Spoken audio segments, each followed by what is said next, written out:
saya akan mencoba untuk membawakan topik Karania Metta Sutta. Bisa jadi akan bisa selesai dalam 3 hari, tapi bisa juga tidak selesai. Kalau tidak selesai, ya terpaksa sambung tahun depan. Untuk hari ini, pertama-tama kita akan ini dulu, menceritakan asal-usul mengapa Sang Buddha membabarkan Karania Metta Sutta ini.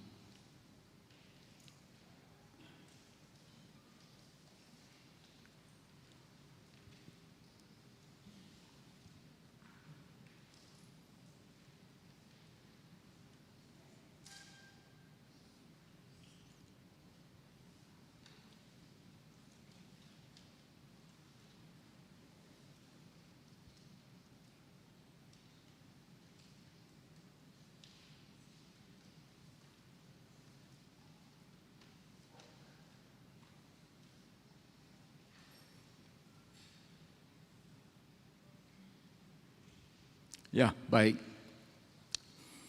Karania Metta Sutta ini kalau di Indonesia ya biasanya ya disebut Karania Metta Sutta.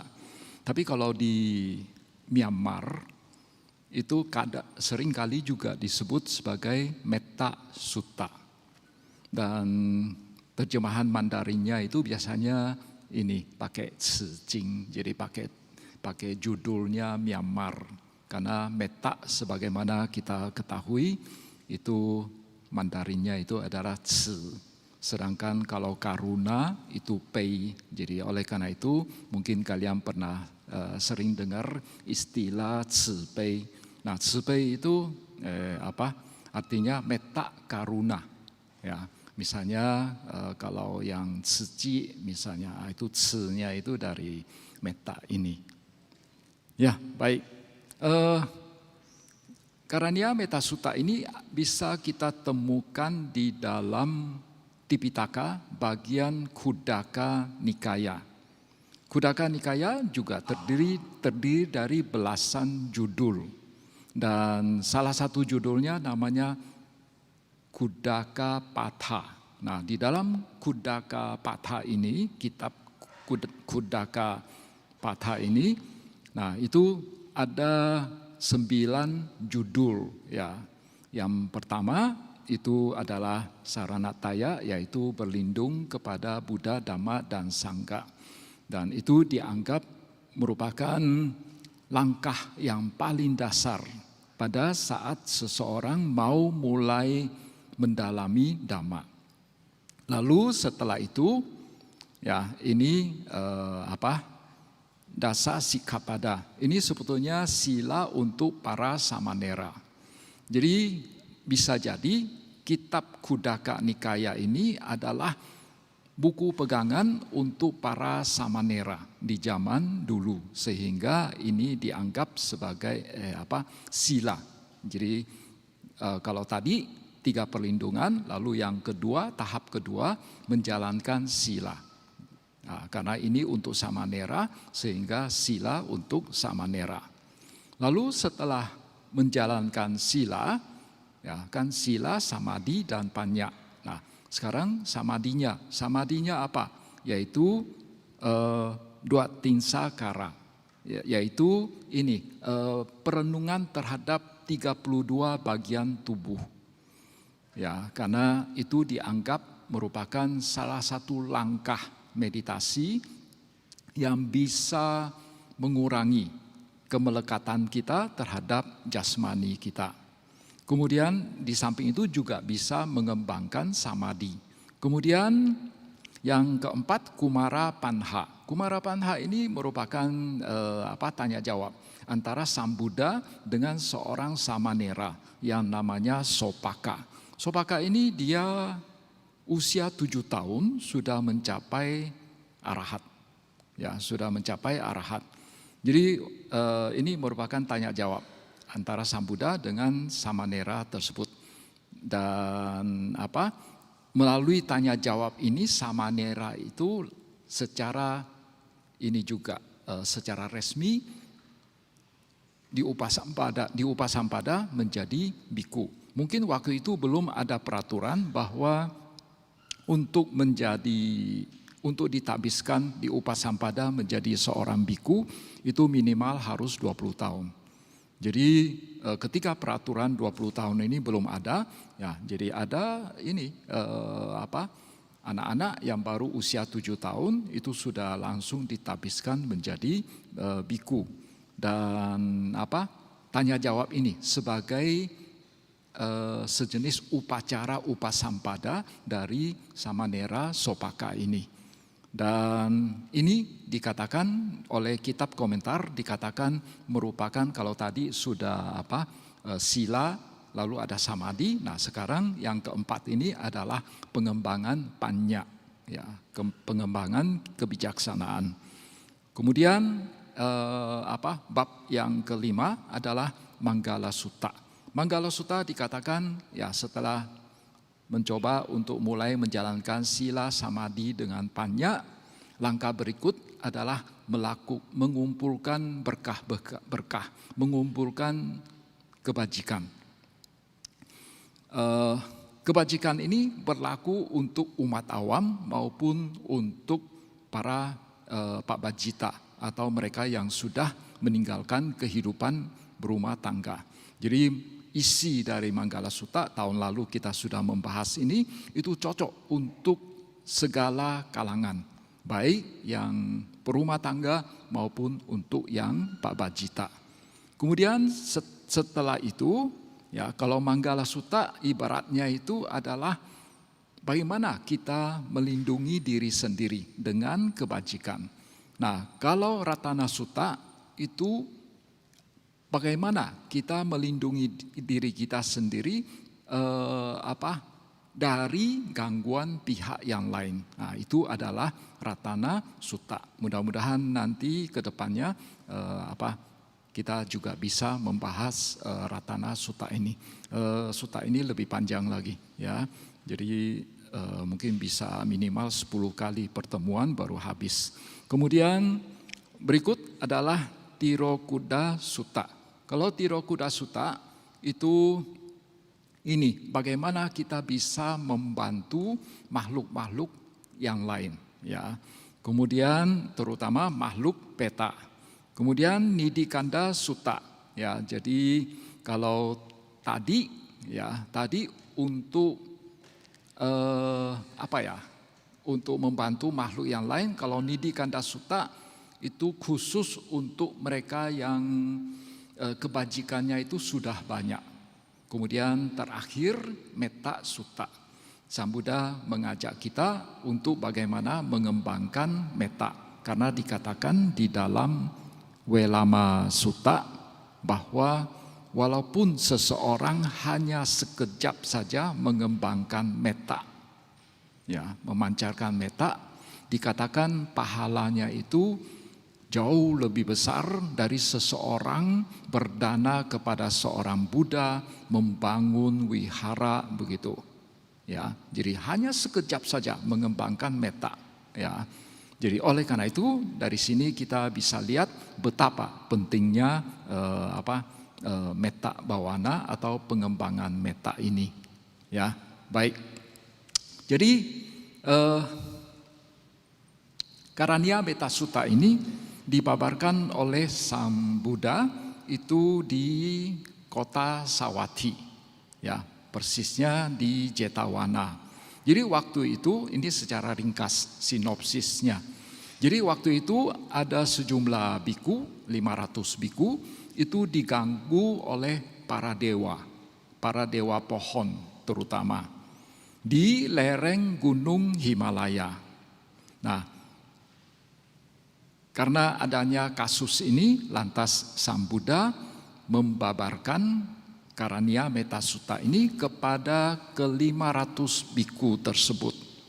Ya, bagaimana caranya untuk melindungi diri. Jadi sutta ini mempunyai dua fungsi.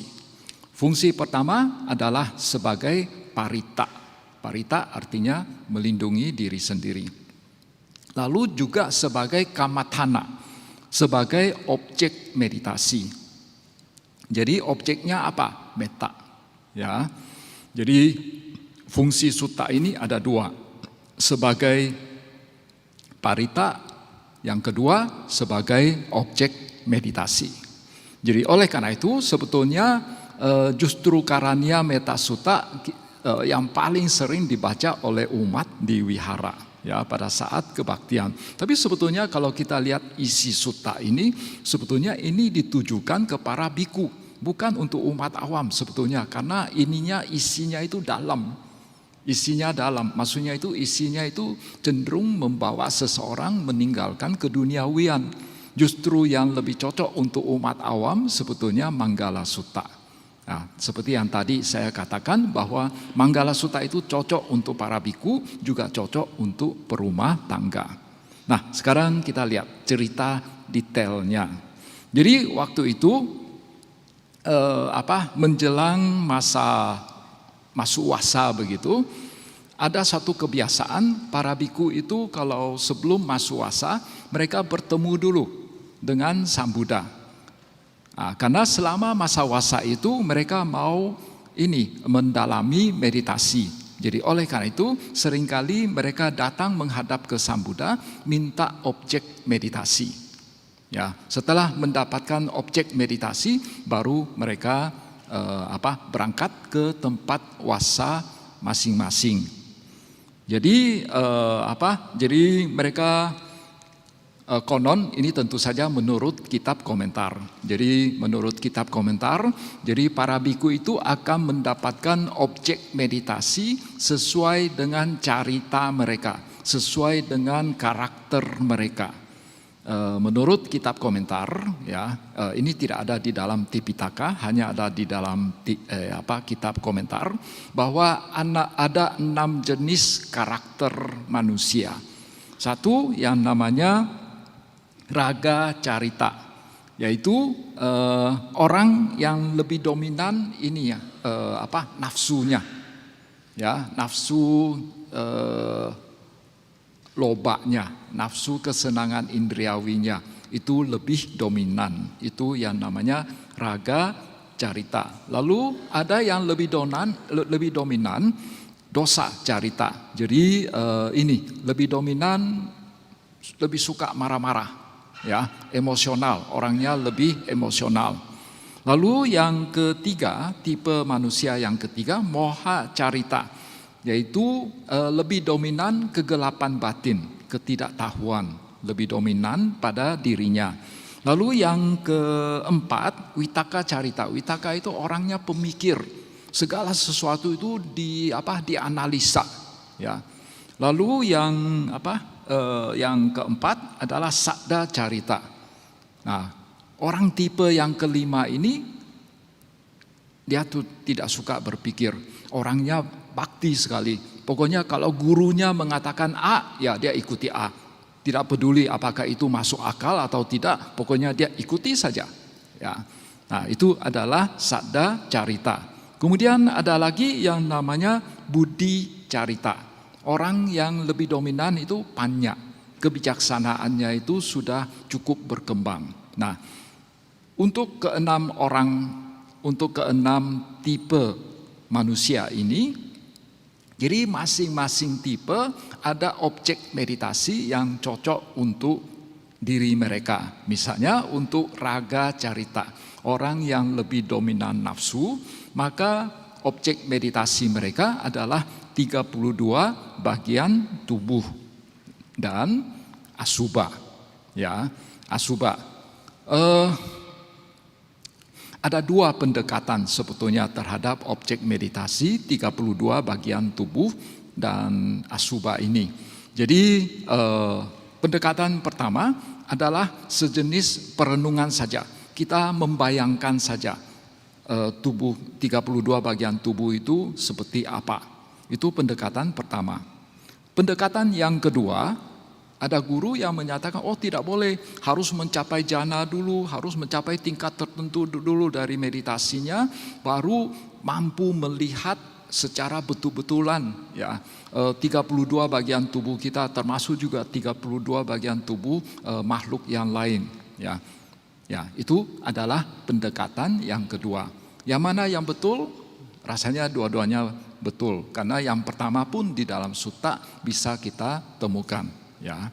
Kemudian dosa carita, objek meditasi yang cocok untuk mereka adalah 4 Brahma Wihara, atau biasanya juga disebut sebagai Appamanya. 4 Brahma, nama lain dari 4 Brahma Wihara itu adalah Appamanya. Tidak ada batasnya. Saudara kita yang dari Mahayana yang sering pakai istilah Appamanya ini, mungkin kalian pernah dengar Si Wu Liang Xin, ya, Si Wu Liang Xin, Ci Bei Si Se, ya, metta, karuna, mudita, sama upekha, ya. Ya, jadi itu untuk dosa carita, orang yang lebih dominan emosi, marah-marah, ya. Kemudian orang yang lebih dominan moha itu adalah maranasati, perenungan terhadap kematian, bahwa setiap saat dia akan mengalami kematian, tidak tahu kapan kematian itu akan tiba. Oleh karena itu dia juga merenungkan, mencoba untuk membangkitkan samvega citta, ya, samvega citta. Ya, ini kira-kira yang 32 bagian tubuh. Kalau 32 bagian tubuh itu dalam kitab komentar seringkali dibagi menjadi 2 bagian. Satu bagian yang lebih banyak unsur padatnya, ya, unsur tanahnya. Jadi dia bersifat padat. Lalu bagian yang kedua, kelompok yang kedua itu adalah lebih banyak cairannya, ya. Ya, ini sekilas saja. Kemudian 10 asuba, ya, kira-kira ini berbagai jenis mayat, termasuk tengkorak, ya, termasuk tulang belulang, ya. Kemudian belum, ya, nanti. Ya, kemudian untuk yang Vitaka Carita, jadi tipe karakter orang yang suka berpikir, pemikir, suka analisa, maka objek meditasi yang cocok untuknya adalah anapanasati, ya, perhatian terhadap keluar masuknya napas. Atau bisa juga objek kasina, misalnya kasina tanah, ya, kasina tanah, kasina air, kasina api. Kemudian bagi mereka yang lebih dominan sadda, keyakinan, ya, gampang percaya, maka objek meditasi untuk dirinya adalah Buddha Nusati, ya. Kemudian bagi mereka yang panyanya sudah cukup berkembang, maka ini Jatu Datu Wawatana, meditasi 4 unsur, ya, meditasi 4 unsur. Jadi hati-hati, ada perbedaan antara meditasi kasina dengan meditasi 4 unsur. Meditasi kasina juga ambil objek tanah, air, api, angin. Tetapi itu adalah tanah, air, api, angin, dan betulan begitu. Jadi tanah, ya, kita bikin satu nampan, ditempelin dengan tanah, ya, diisi dengan tanah, taruh di depan kita. Jadi tanah itu betul-betul jadi objek meditasi kita dalam meditasi kasina. Tetapi untuk meditasi 4 unsur, ya, 4 unsur itu tanah, air, api, angin. Tapi bukan objek benda betulannya. Tapi itu yang kita menjadi objek meditasi kita itu adalah sifat dari 4 unsur itu, sifat dari tanah itu. Misalnya tanah mempunyai 6 sifat, yaitu keras, lembek, kasar, licin, berat, ringan. Jadi 6 sifat itu. Jadi untuk meditasi 4 unsur, ya, kita memperhatikan semua sifat itu atau hanya memperhatikan satu sifat saja. Biasanya semua sifat supaya tidak terjadi ketidakseimbangan unsur-unsur di tubuh kita. Ya, itu sekilas tentang objek meditasi untuk ke-6 tipe manusia.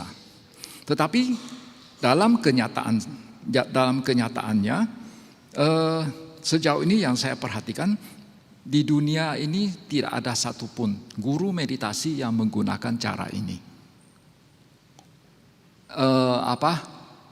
Jadi dari keenam tipe manusia ini juga dikatakan ada satu objek meditasi yang cocok untuk semua orang, yaitu anapanasati. Anapanasati. Jadi oleh karena itu lebih banyak menggunakan anapanasati. Dan sekali lagi saya belum pernah melihat satu guru meditasi pun yang menggunakan cara ini. Maksud itu memberikan ke meditator ya objek meditasi berdasarkan karakter ini. Karena untuk menentukan karakter itu kadang sulit juga ya. Dalam situasi tertentu orang cenderung emosi. Dalam situasi tertentu mungkin dia lebih sebagai pemikir ya. Nah, terhadap orang-orang tertentu mungkin dia itu percaya saja ya. Jadi sulit untuk menentukan tipe manusia. Ya, baik, kita lanjut. Jadi ceritanya waktu itu ada 500 biku ya. Mereka datang menghadap, mereka satu rombongan lalu menghadap ke Sang Buddha menjelang masuk wasa, minta objek meditasi. Lalu setelah masing-masing biku ini diberi objek meditasinya, kamathana itu objek meditasi, maka mereka itu mencari tempat tinggal yang sesuai. Lalu juga mereka mencari tempat untuk melakukan pindah cara yang sesuai. Karena ada sejumlah kriteria. Kalau di sini mungkin kita sebut pindapata ya, pindapata. Nah, jadi ada sejumlah kriteria untuk tempat pindah cara. Jangan terlalu jauh, jangan sampai menghabiskan waktu berjam-jam ya. Hanya untuk pergi pindah patah, lalu nanti kembali juga berjam-jam begitu. Nah, nanti waktu kita habis untuk jalan di jalan, mana ada waktu lagi untuk belajar yang lainnya. Jadi jangan terlalu jauh juga. Lalu juga tempat tersebut masih ada ada orang yang bersedia untuk memberikan makanan kepada kita. Jadi jangan sampai juga kampung di sekitar tempat tinggal bikunya itu penduduknya itu sedemikian miskinnya untuk memberi mereka makan sendiri saja, untuk makanan mereka sendiri saja itu susah, apalagi mau kasih ke para biku. Dan memang kalau dari sejarah kita juga lihat sejarah di India, ketika masyarakat di India itu sudah mulai makmur, baru mulai berkembang, mulai banyak para petapa dan para samana. Jadi ketika masyarakat masih miskin, sulit untuk menyokong para petapa. Ya, para petapa mereka pindah cara, ya sulit untuk mendapatkan makanan. Jadi oleh karena itu, sebelum para biku itu 500 biku ini mereka memutuskan mau wasa di mana, mereka survei tempat dulu.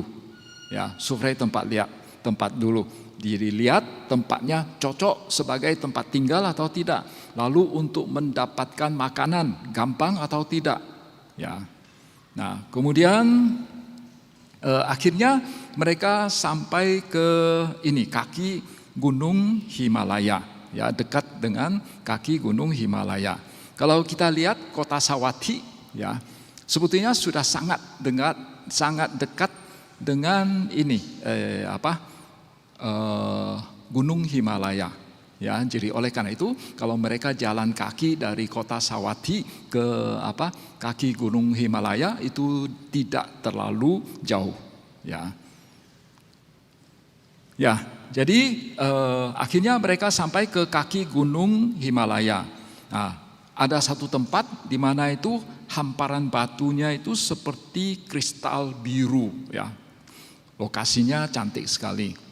Lalu dihiasi hutan belukar yang sejuk dan teduh. Kadang-kadang kita dengar, oh Bante, ini tempat meditasi ini sangat indah begitu. Tapi kadang-kadang saya pikir, waktu kita sedang meditasi kan matanya merem. Jadi walaupun tempatnya seindah apapun, itu kita mana bisa menikmatinya. Matanya merem, mana bisa lihat yang lain. Tapi kalau teduh, sejuk, itu memang bagus. Karena tidak butuh AC. Karena kalau tempat meditasinya itu terlalu panas, susah. Ya, kita gerah, ya, gerah, tidak tahan duduk berjam-jam, ya, sangat menderita. Nah, kemudian tanahnya berpasir, bagaikan lembaran perak, lalu pasir-pasirnya ada yang agak besar, lalu berkilauan karena kena sinar matahari, sehingga dikatakan pasirnya itu kayak mutiara. Ya. Kemudian dikelilingi oleh kumpulan air yang sejuk dan bening. Karena air juga sangat penting. Ya. Kalau sulit untuk mendapatkan air, entah itu untuk mandi atau untuk minum, nah itu susah juga. Tapi untuk mandi sepertinya masih oke. Karena zaman dulu itu sepertinya ada peraturan winaya, biku itu 2 minggu baru boleh mandi 1 kali.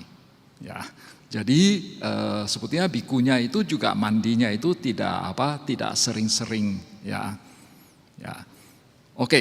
Ya, kemudian lalu setelah mereka sampai di kaki gunung Himalayanya, lalu mereka langsung survei. Ya. Keesokan harinya mereka melakukan pindah cara ke desa yang tak jauh dari tempat yang mereka pilih tadi itu. Lalu konon ya ada ribuan penduduk yang tinggal di desa tersebut. Umumnya mereka memiliki sakda yang cukup bagus. Ya. Mereka dengan gembira memberikan dana makanan, memberikan pindapata kepada para biku. Ya. Kemudian setelah mereka melihat para biku datang, lantas mereka tahu itu menjelang masuk wasa, sehingga mereka minta para biku berwasa di sana. Dan mereka menjanjikan, kami akan buatkan kuti untuk para bante, dan kami juga akan menyediakan berbagai perlengkapan hidup untuk para bante. Ya. Kemudian hari kedua, para biku survei lagi ke desa yang lain yang dekat sana juga. Karena kalau hanya mengandalkan satu desa di mana ada 500 biku yang wasa di sana, tentu saja itu tetap tidak cukup. Ya, tidak cukup, agak riskan. Jadi oleh karena itu perlu survei ke desa yang lain, ya, yang kedua. Mereka survei ke desa yang kedua, itu juga umatnya memiliki sakda, juga memberikan dana makanan yang cukup, juga minta mereka wasa di sana. Lantas para biku mengambil kesimpulan, kalau begitu kami boleh wasa di sini, tak ada rintangan untuk berwasa di sini. Kemudian mereka mulai masuk ke hutan belukar. Ya, jadi tadi dikatakan hamparan pasirnya ini, tapi sebetulnya dekat sana juga banyak hutan. Ya, banyak hutan. Jadi mereka sepanjang hari dengan bersemangat untuk berlatih meditasi. Juga mereka mengembangkan apa yang disebut sebagai yoniso manasikara. Yoniso manasikara ini secara harafiah, manasikara itu berarti perhatian. Yoniso, kalau saya terjemahkan sebagaimana mestinya. Kadang-kadang ada yang terjemahkan secara bijaksana. Jadi perhatian sebagaimana mestinya atau perhatian secara bijaksana. Kalau ada yoniso manasikara, berarti juga ada ayoniso manasikara. Apa bedanya? Untuk satu objek kita bisa yoniso manasikara, bisa juga ayoniso manasikara. Ya, misalnya ketika kita berhadapan dengan makanan. Makanan punya 2 aspek. Ya, makanan punya 2 aspek.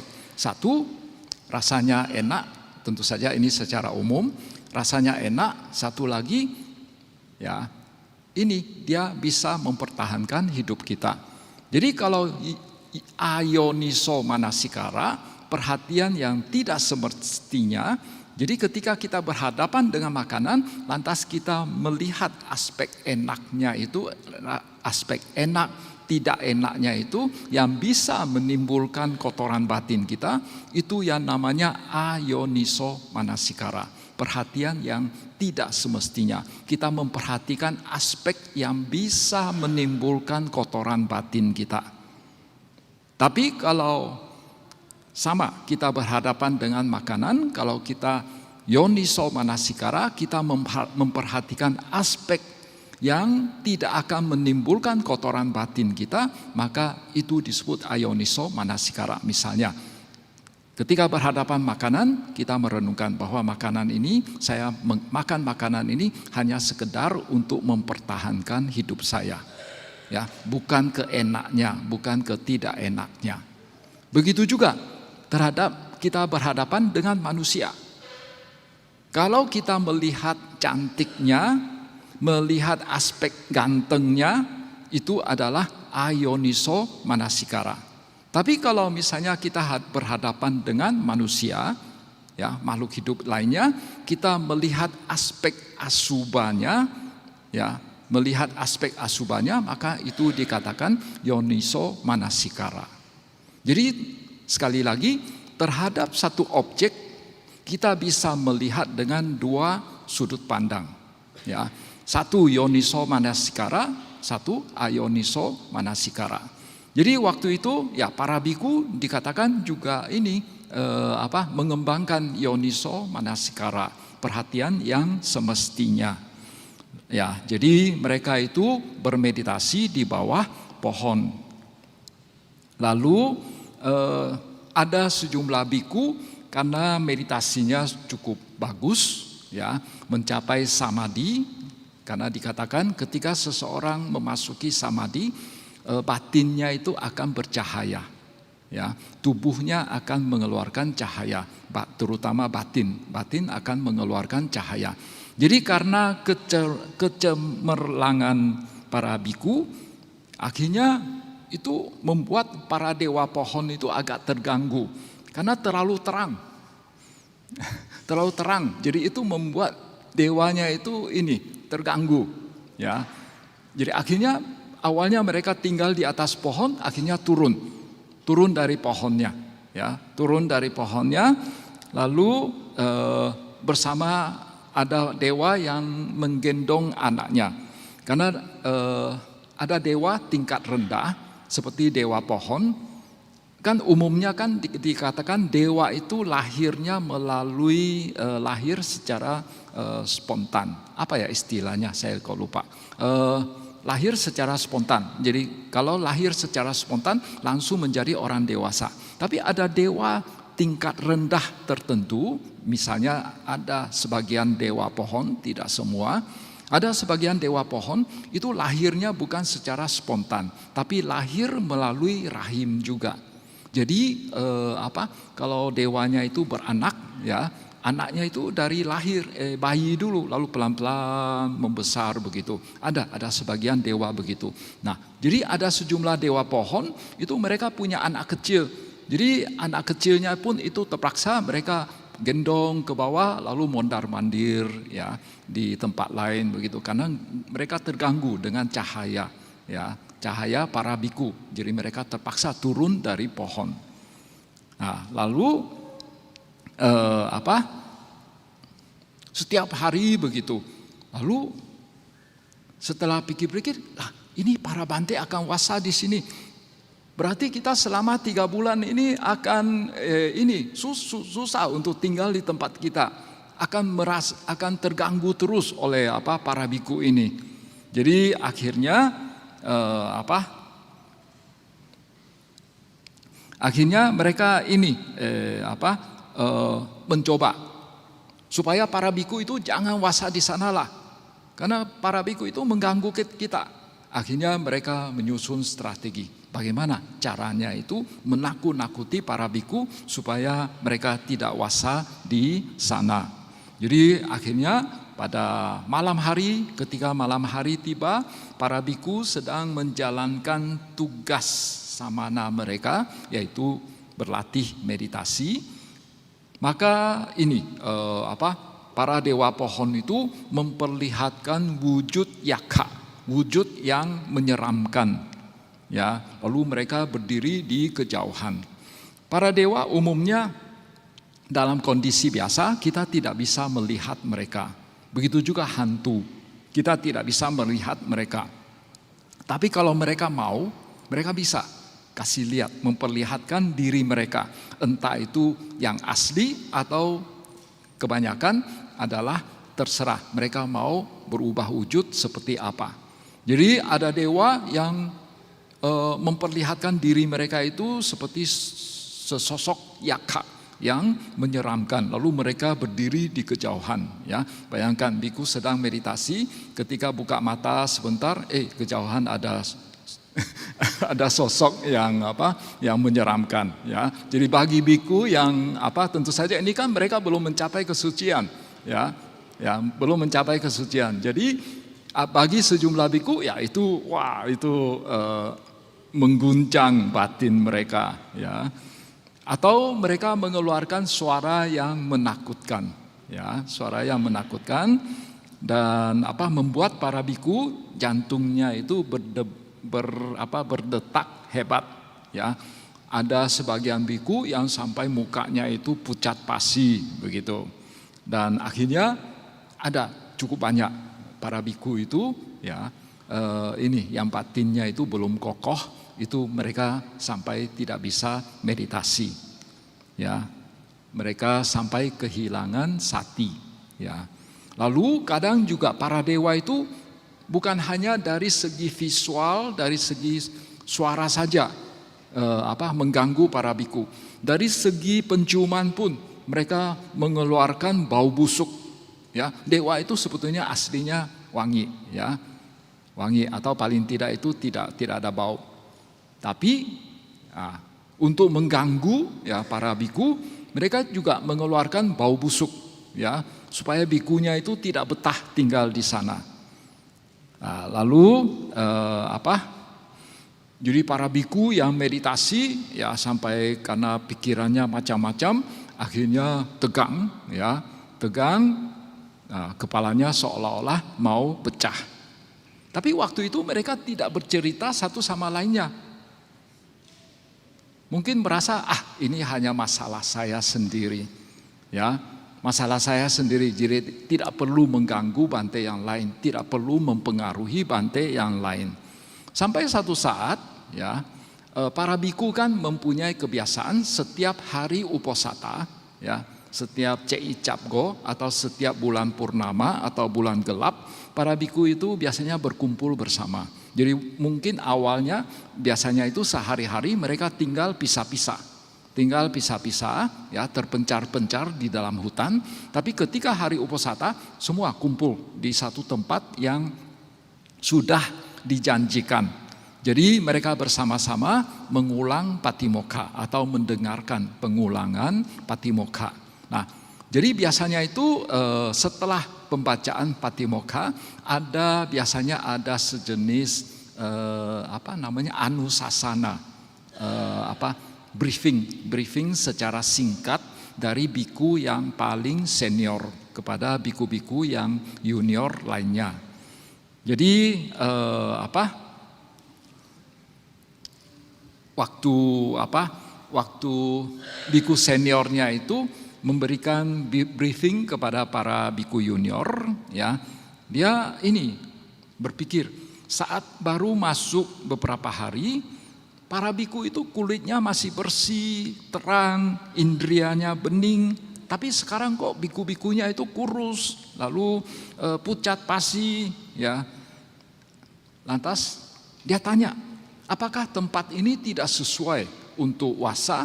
Kok kalian jadi begitu sekarang? Ya, mungkin dewa pohonnya itu nggak berani mengganggu yang senior ini. Jadi dewa pohonnya itu hanya mengganggu biku-biku yang junior. Jadi biku senior ini dia tidak tahu keadaannya. Lantas ya dia tanya, awalnya kalian datang ke sini kok masih sehat-sehat, wajahnya masih bersih begitu, kok sekarang menjadi kurus, pucat pasi begitu, ya kusut begitu. Nah, lantas seorang biku mulai cerita, ini karena kami mengalami ini, terganggu, ya. Setelah satu orang biku cerita, biku yang lain, iya saya juga mengalami begitu, mulai terungkap, ya apa yang dialami oleh kebanyakan biku yang wasa di sana. Lalu biku senior tersebut dia mengatakan ada 2 cara untuk masuk wasa. Jadi ini kan mereka baru masuk wasa mungkin 1-2 minggu begitu, ya. Jadi biku senior ini dia bilang ada 2 cara masuk wasa. Misalnya secara resmi masuk wasanya itu bulan 7. Kebanyakan biku masuk wasanya di bulan 7. Tapi kalau kondisinya seperti yang terjadi saat ini tidak sesuai, maka mereka masih punya kesempatan untuk cari tempat lain lagi untuk masuk wasa ulang di bulan 8. Itu yang dimasukkan dengan ada 2 cara untuk masuk wasa. Jadi kalau misalnya tempatnya tidak sesuai, ya berarti harus pindah ke tempat yang lain. Ya akhirnya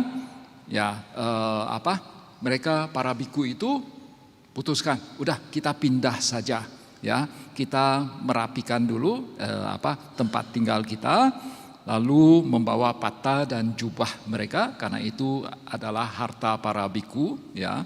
Lalu diam-diam mereka tidak memberitahu ke umat yang di desa, karena kalau mereka memberitahu pasti itu akan disuruh untuk tetap tinggal di sana. Ya, lalu mereka juga pasti nggak enak untuk cerita ke umat apa yang mereka alami. Jadi akhirnya mereka diam-diam berangkat ke kota Sawati. Mereka mau mencari petunjuk, mau minta petunjuk dari Sang Buddha. Jadi akhirnya mereka berangkat lagi ke Sawati untuk bertemu dengan Sang Buddha.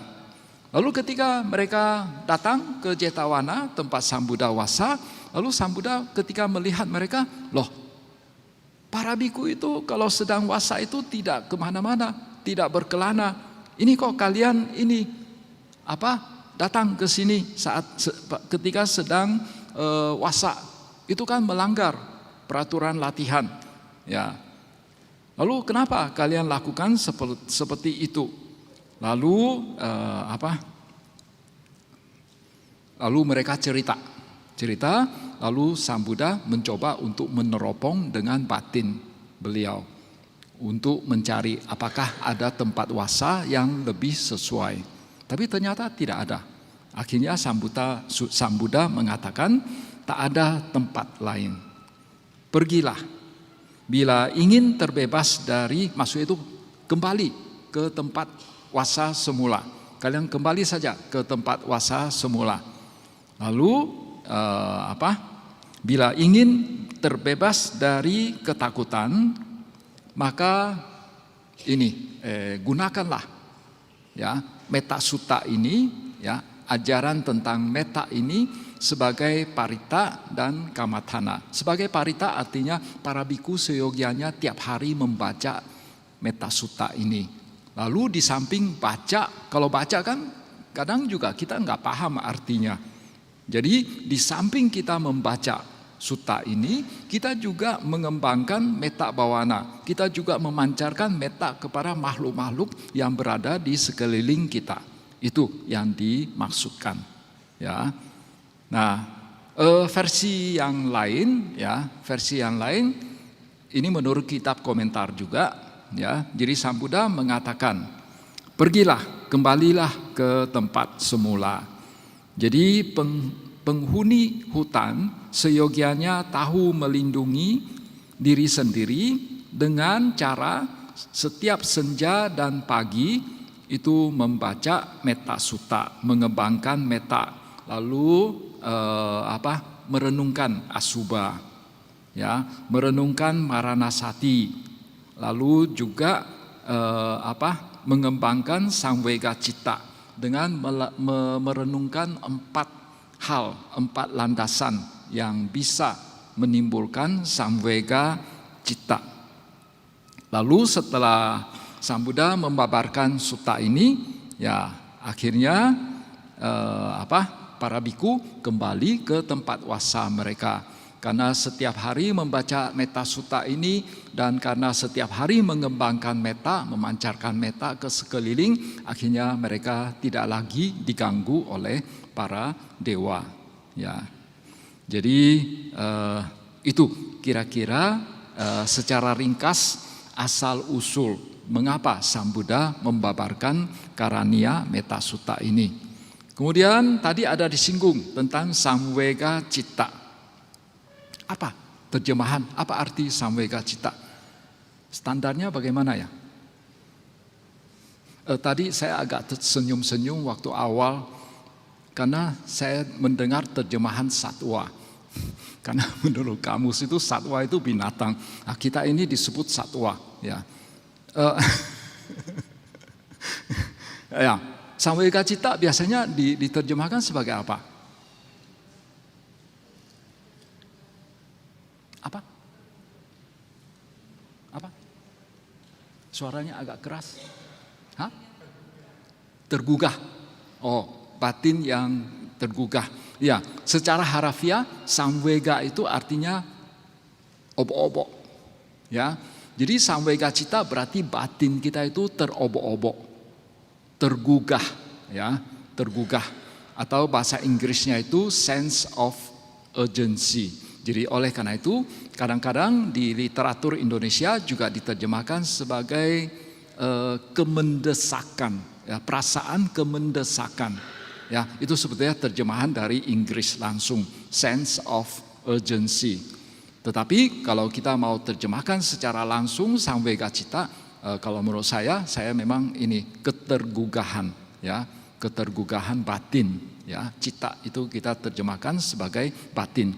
Jadi kalau menurut kitab komentar ada 8 hal yang bisa menimbulkan samvega citta kita, ya, yaitu merenungkan 8 dukkha yang bisa timbul, ya, dukkha karena kelahiran, dukkha karena usia tua, dukkha karena sakit, dukkha karena meninggal. Ya, dukkha karena terlahir di alam rendah, 4 alam rendah, yaitu neraka, binatang, peta, dan asura. Lalu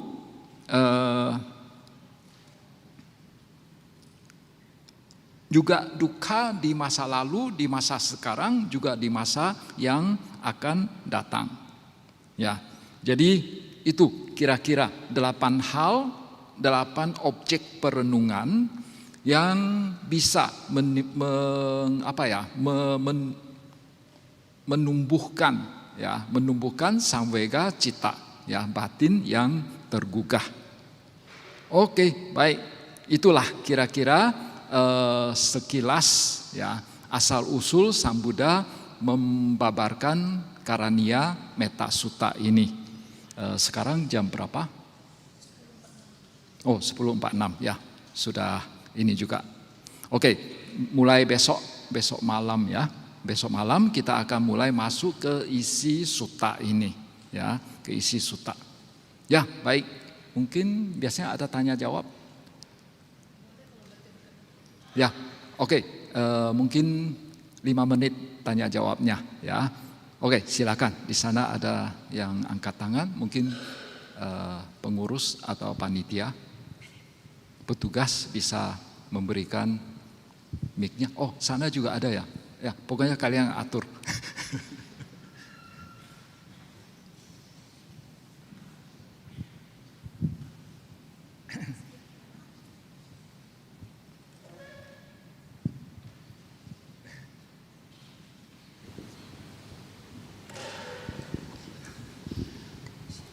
Bante Namo Buddhaya. Bolehkah Bante menjelaskan secara singkat beda antara Asubha dan Maranasati? Karena apakah ada irisannya dalam merenungkan kematian? Itu pertanyaan. Boleh lebih keras. Mohon dijelaskan secara singkat perbedaan antara meditasi Asubha dan Maranasati. Asubha sama Maranasati. Apakah ada irisan karena sama-sama objeknya kematian? Oh tidak. Kalau Asubha itu kita betul-betul mengambil objek jenazah, ya, jenazah yang sedang bengkak, sedang membiru, sedang berdarah-darah, mayat yang terpotong-potong begitu. Sedangkan kalau Maranasati kita tidak mengambil objek real begitu. Jadi kita lebih merenungkan aspek kematian itu sendiri, bahwa oh ini saya suatu saat akan mati. Ya, suatu saat saya akan mati, ya. Dan kapan saya mati saya belum tahu begitu. Jadi setahu saya begitu, ya, setahu saya begitu. Saya kurang tahu bagaimana guru meditasi yang lain, ya. Setahu saya begitu. Itu kira-kira jawaban saya. Memadai? Sorry. Makasih Bante. Satu lagi Bante. Ya. Apakah Bante lebih menganjurkan kita menguasai satu objek meditasi dulu, atau kita boleh memilih objek sesuai hari itu kondisinya lebih gimana, memilih objek sesuai misalnya yang Buddhanusati atau Anapanasati? Makasih Bante, itu saja. Seperti yang saya katakan tadi, bahwa objek yang cocok untuk semua tipe manusia itu adalah Anapanasati. Memang bisa saja sih kita memilih objek seperti yang dikatakan tadi sesuai dengan carita, ya, karakter. Tapi sekali lagi untuk mengenal karakter itu sulit. Ada satu cerita juga. Saya pernah dengar, itu konon berhubungan dengan Sang Buddha sendiri. Jadi waktu itu Bante Sariputta itu dia punya dia baru menambiskan seorang biku baru. Nah, setelah biku baru ini ditabiskan oleh Bante Sariputta, dia langsung meditasi sendiri. Dia ambil objek Asubha. Mungkin merasa senang, ya, akhirnya dia ambil objek Asubha, dia latihan, setelah cukup lama latihan ternyata tidak mengalami kemajuan. Akhirnya dia mendatangi Bante Sariputta, tanya, saya ini cocok meditasi apa? Objeknya apa? Lantas Bante Sariputta karena lihat biku muda ini orangnya ganteng, mungkin dia melekat terhadap kegantengannya itu, akhirnya kasih dia objek Asubha lagi. Kasih dia objek Asubha. Lalu biku ini dia mungkin juga tidak cerita bahwa sebelumnya itu dia sudah latihan Asubha. Jadi dia kembali lagi latihan, setelah sejumlah waktu tidak ada hasilnya juga. Akhirnya dia mendatangi lagi Bante Sariputta. Lalu Bante Sariputta waktu itu juga akhirnya menuntun biku muda ini untuk langsung berhadapan dengan Sang Buddha saja. Lalu Sang Buddha melalui mata batinnya melihat bahwa biku muda ini dalam banyak kelahiran lampaunya itu hidup sebagai seorang pengrajin emas. Hidup sebagai pengrajin emas. Nah, akhirnya Sang Buddha memberikan objek meditasi, yaitu dia melakukan visualisasi terhadap sekuntum bunga teratai yang terbuat dari emas. Jadi karena kelahiran lampaunya itu pengrajin emas, sehingga ini tiap hari lihat emas, sehingga ketika membayangkan emas gampang sekali, ya. Jadi karena dia mendapatkan objek yang sesuai dengan kelahiran lampau dia, akhirnya konon Tidak lama kemudian ya dia dalam meditasi mengalami kemajuan dan akhirnya mencapai tingkat kesucian tertinggi. Ya. Tapi ya kembali lagi saat ini kita sudah tidak bisa lagi bertemu dengan orang sekaliber Sang Buddha, Bante Sariputta saja ya, orang sekaliber Bante Sariputta saja masih kadang belum mampu untuk memberikan objek yang sesuai. Jadi karena kita saat ini tidak tahu karakter kita persisnya seperti apa, jadi oleh karena itu yang paling cocok itu adalah Anapanasati. Dari pengalaman seringkali juga ya, dulu ketika saya retret dalam jangka panjang ikut sejumlah guru meditasi, kadang cukup banyak ya, bukan kadang cukup banyak yogi yang ini setelah mencoba Anapanasati sekian tahun gitu tidak maju-maju, lantas ini mereka minta ganti objek meditasi, misalnya ganti objek Kasinatana ya, atau objek yang lainnya ya, yang paling sering sih memang Kasinatana. Lalu setelah mereka ganti objek sama aja, tetap tidak maju-maju. Jadi dalam hal ini seseorang tidak maju dalam meditasi sebetulnya banyak faktor yang mempengaruhi. Satu bisa jadi karena objek yang tidak sesuai.